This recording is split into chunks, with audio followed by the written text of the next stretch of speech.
കാര്യം, എനിക്ക് രാഹുൽ മാങ്കൂട്ടത്തിനോട് ഒരു സൗഹൃദവും മമതയും ഇല്ല. അവൻ എന്തിനുള്ള പുറപ്പാടാണെന്ന് മനസ്സിലാവുന്നു. എന്നെ സ്ലോ പോയിസൺ ആണെന്നും ഇന്ത്യൻ ഫാസിസത്തിന്റെ ചിരിക്കുന്ന മുഖമാണെന്നും മുസ്ലിം ലീഗ് ക്യാമ്പിൽ പരസ്യമായി വിളിക്കുകയും ഞങ്ങൾ തമ്മിലിരുന്ന ചർച്ചയിൽ അർണബ് ഗോസ്വാമി നോർത്ത് ഇന്ത്യയിൽ പോയിസണും രാഹുൽ ഈശ്വർ സ്ലോ പോയിസൺ എന്ന് പറയുന്ന ആളാണ് രാഹുൽ മാങ്കൂട്ടത്തിൽ. ഞാൻ അങ്ങനെ ഉദ്ദേശിച്ചൊന്നും പറഞ്ഞല്ല, ഞാൻ ചുമ്മാ പറഞ്ഞ.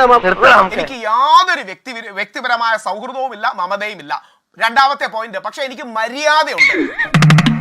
മിനിമം മര്യാദയും മാന്യതയും കാണിക്കണം. അതായത് മിനിമം സത്യസന്ധത. നമുക്ക് നമ്മളോടൊരു സത്യസന്ധത വേണം. എന്തുകൊണ്ടാണെന്നറിയാമോ?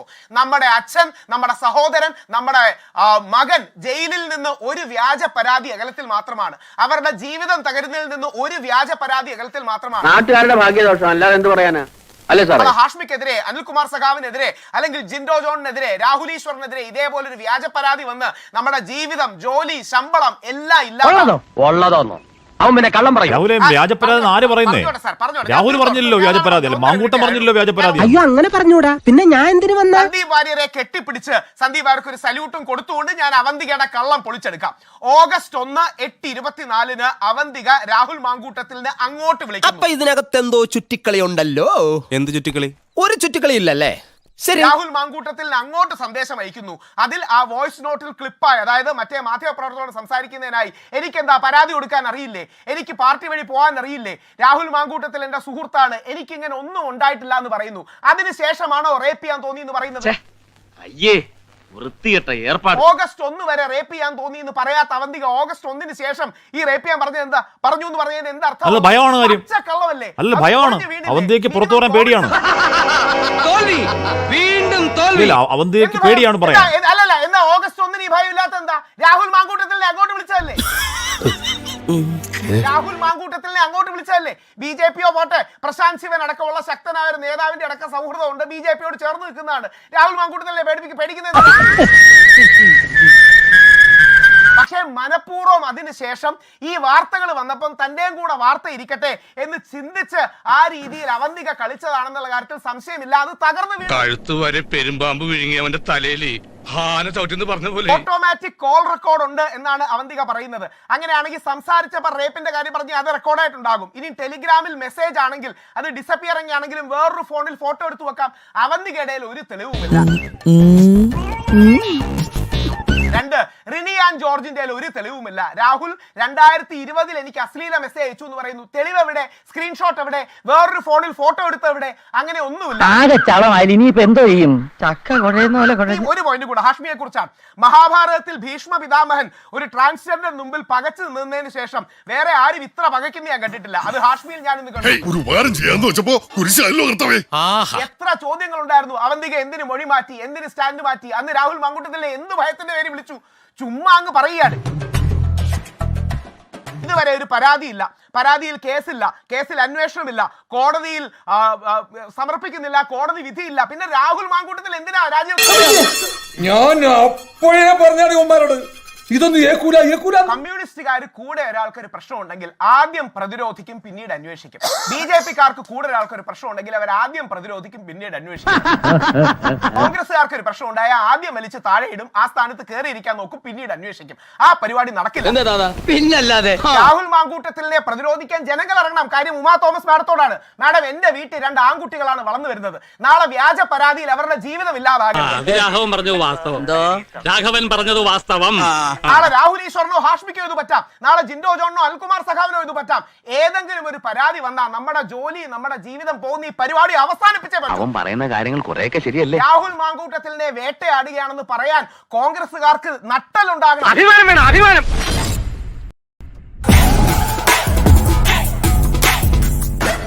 ചർച്ചയിൽ ആദ്യം ആലോചിക്കേണ്ട ഒരു കാര്യം, കേരളത്തിലെ വളരെ പ്രധാനപ്പെട്ട ഒരു വ്യവസായമാണ് ചികിത്സ. എന്തോ കുത്തി പറയുന്ന പോലെ എനിക്ക് ഫീൽ ചെയ്യുന്നുണ്ട് കേട്ടോ. കുത്തിയില്ലല്ലോ, കുത്താൻ പോണല്ലേ ഉള്ളൂ. ഇവിടെ എല്ലാ ജില്ലകളിലും വളരെ വില കൂടിയ ഉപകരണങ്ങളുമായി വളരെ വലിയ പോഷ് രീതിയിൽ നടക്കുന്ന, വലിയ 5 സ്റ്റാർ ഹോട്ടലുകളുടെ മാതിരി നടക്കുന്ന പ്രൈവറ്റ് ഹോസ്പിറ്റലുകളുണ്ട്. ഇവിടുത്തെ പണക്കാർക്കും മധ്യവർഗത്തിലുള്ളവർക്കും ഒക്കെ പോവാൻ പ്രൈവറ്റ് ആശുപത്രികളുണ്ട്. ഇവിടുത്തെ മന്ത്രിമാർക്ക് പോകാൻ അമേരിക്കയിൽ ആശുപത്രി ഉണ്ട്. അത് നമുക്കിപ്പം ഒരു ആരോപണം പറയുന്നതല്ല, നമുക്കിതിൻ്റെ ഇടയ്ക്ക് തന്നെ കാര്യമാണ്. മുഖ്യമന്ത്രി തൊട്ട് ഉള്ള ആളുകൾ പ്രധാനമായിട്ടും പോകുന്നത് അമേരിക്കയിലാണ്, അല്ലെങ്കിൽ മദ്രാസിലാണ്, അല്ലെങ്കിൽ കേരളത്തിൽ തന്നെ പ്രൈവറ്റ് ആശുപത്രികളിലാണ്. അത് ശരി.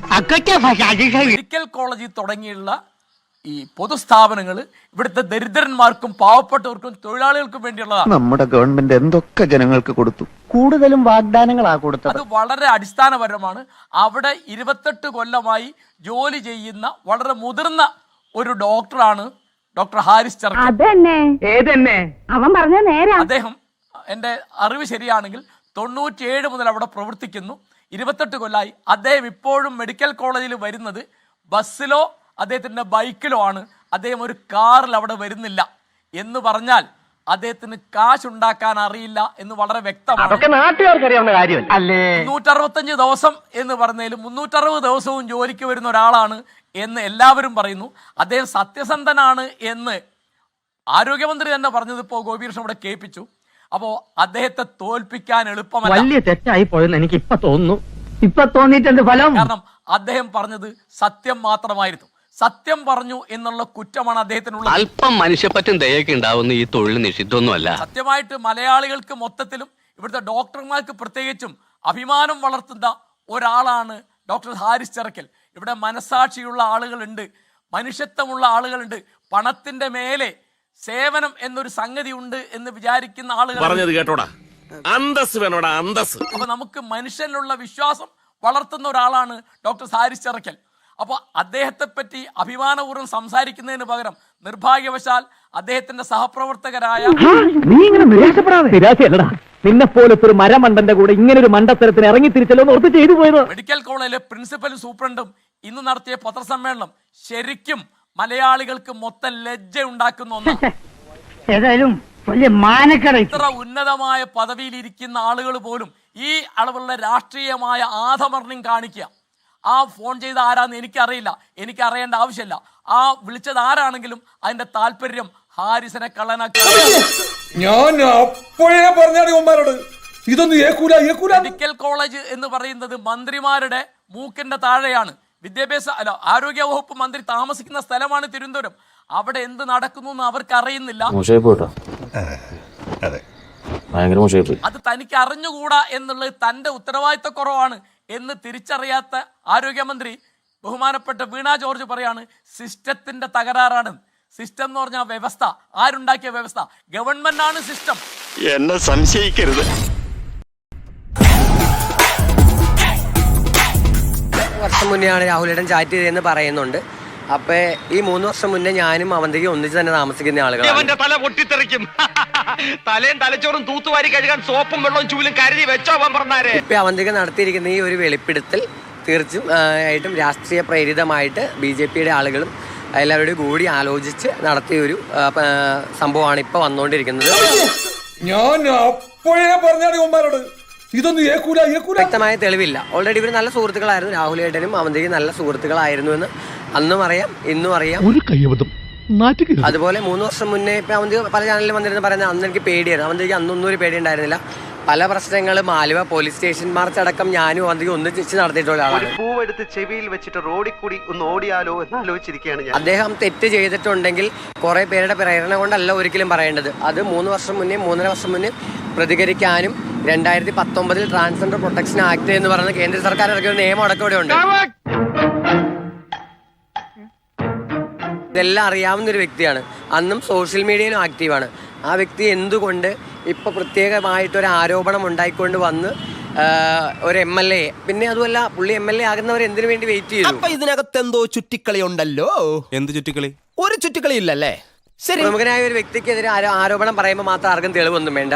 തിരിച്ച് ഒരാൾക്കെതിരെ സ്ത്രീകൾക്ക് പറഞ്ഞാൽ അതിന് തെളിവ് വേണം എന്നൊക്കെ പറയുന്നതോട് യോജിക്കാൻ വളരെയധികം ബുദ്ധിമുട്ടാണ്. നീ ഇങ്ങനെ നിരാശയല്ലടാ. നിന്നെ പോലത്തെ ഒരു മരമണ്ടന്റെ കൂടെ ഇങ്ങനെ ഒരു മണ്ടത്തരത്തിന് ഇറങ്ങി തിരിച്ചല്ലോ ഓർത്ത് ചെയ്തു പോയത്. ഈ രാഹുലേട്ടനെ എവിടെ നിന്ന് ആര് ഫസ്റ്റ് ചാറ്റ് ചെയ്യാൻ തുടങ്ങി എന്നുള്ള കാര്യം മുതൽ എനിക്ക് അറിയാവുന്ന ഒരു വ്യക്തിയാണ്. എങ്ങനെ വല്ലതും പറയാനുണ്ടോ? എന്ത് അല്ല, ലേശം റെസ്റ്റ് എടുത്തിട്ട് പോയപ്പോ 6 ഇഞ്ച് നീങ്ങി ഒരു ചുവന്ന സ്വിച്ച് കാണുന്നുണ്ടോ?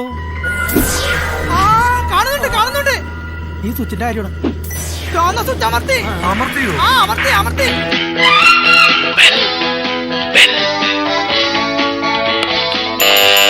Thank you.